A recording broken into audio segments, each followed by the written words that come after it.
हरि रूठे गुरु ठौर है, गुरु रूठे नहीं ठौर। ओम साई राम मित्रों, आज का ब्लॉग आप सभी हमारे साईं परिवार के लिए विशेष लाभकारी और कल्याणकारी है, क्योंकि आज के ब्लॉग में अपने साईं परिवार के लिए बहुत ही विशेष ब्लॉग लेकर के आए हैं।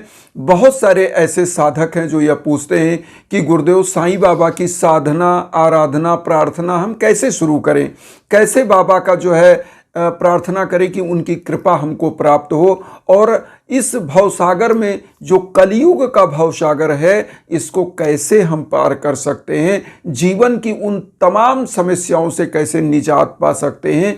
तो आज मैं आपको बता दूं कि कलयुग में सबसे बड़ी साधना अगर कोई है तो गुरु की साधना है, क्योंकि गुरु के लिए लिखा गया है हरि रूठे गुरु ठौर है, गुरु रूठे नहीं ठौर। गुरु के लिए लिखा गया है गुरुर ब्रह्मा गुरुर विष्णु गुरुर्देवो महेश्वरा गुरु साक्षात परब्रह्म तस्मै श्री गुरुवे नमः। तो गुरु क्या है? ब्रह्मा विष्णु महेश के रूप में साक्षात परब्रह्म है। और अगर ईश्वर रूठ गए तो गुरु का सरल है, गुरु रूठ गए तो किसी का सरल नहीं है। क्योंकि जिस प्रकार से अगर पतंग की डोर को आपके हाथ से छुड़ा दिया जाए, उसको काट दिया जाए, तो जैसे ही उस पतंग का मंझा कटता है वैसे ही वह पतंग एक हाइट तक जाने के बाद वह विलीन हो जाती है। कोई ये समझे कि अगर जिस प्रकार से आपकी माता है, आपके पिता हैं, आपको अनुशासन में रखते हैं जब आप छोटे होते हो, और फिर वह आपका मार्गदर्शन करके आपको समाज में उस लायक बनाते हैं कि आप एक योग्य व्यक्ति बन जाए। लेकिन अगर आप सोचें कि माता पिता हमें अनुशासन दे रहे हैं, गुरु हमें अनुशासन दे रहे हैं, तो प्रथम गुरु कौन है? माता पिता हैं। तो अगर आप ये सोचें कि वो लोग हमको छोड़ दें, आज़ाद कर दें, हम बहुत अच्छा कर लेंगे, ऐसा नहीं हो सकता। जिस प्रकार से वह पतंग विलीन हो जाती है मंझे से कटने के बाद, डोर कटने के बाद, ऐसे ही अगर आपके जीवन में गुरु की साधना और प्रार्थना नहीं है तो यह जीवन में ही विलीन हो जाता है। कारण क्योंकि हम एक अच्छी दशा और दिशा नहीं प्राप्त कर पाते।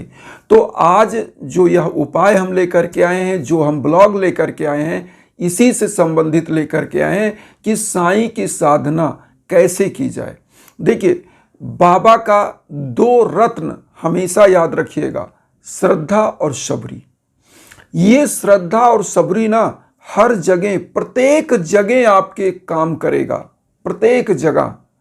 तो श्रद्धा है और सब्र है तो सब कुछ आप प्राप्त कर सकते हैं। चाहे आप विद्यार्थी हों, चाहे आप कॉम्पिटिटिव एग्जाम देने वाले लोग हों, चाहे आप बिजनेस व्यापार करने वाले लोग हों, चाहे आप गृहस्थ हों।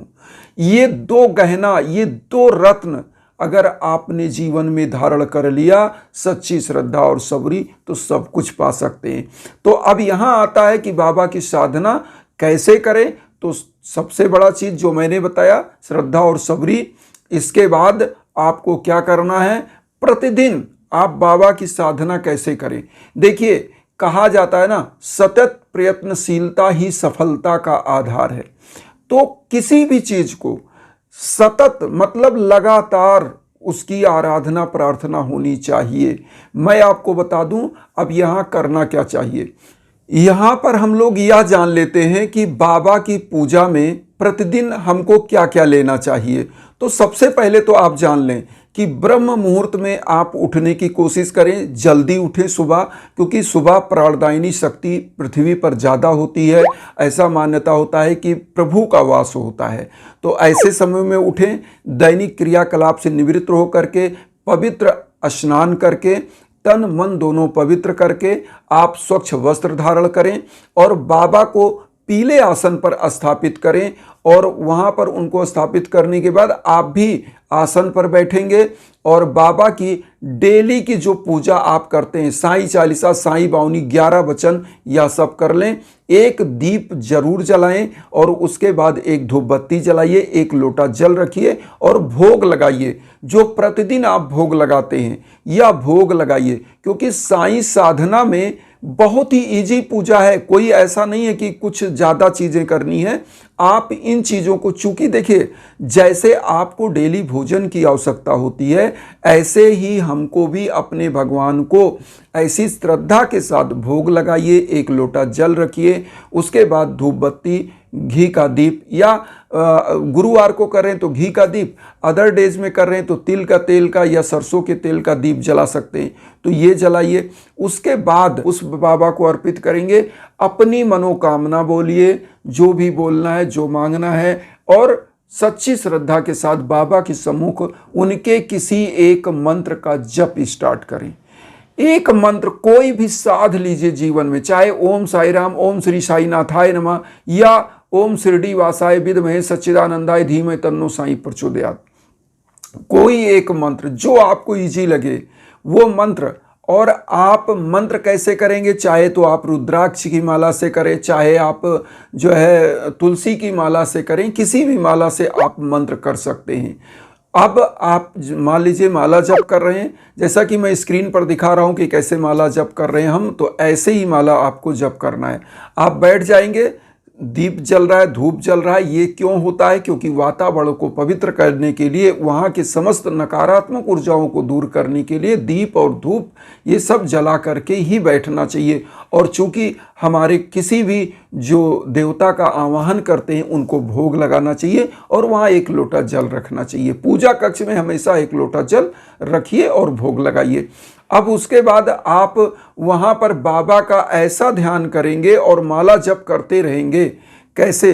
कि जैसे अगर आप शिरडी गए हैं तो ऐसा ध्यान करिए कि आप बाबा के सम्मुख बैठे हैं, बाबा की ऐसी मूर्ति दिख रही है, उनकी समाधि दिख रही है, वहाँ पर बूटीवाड़े में आप एकदम उनका दिव्य दर्शन कर रहे हैं और माला जप आपका चल रहा है।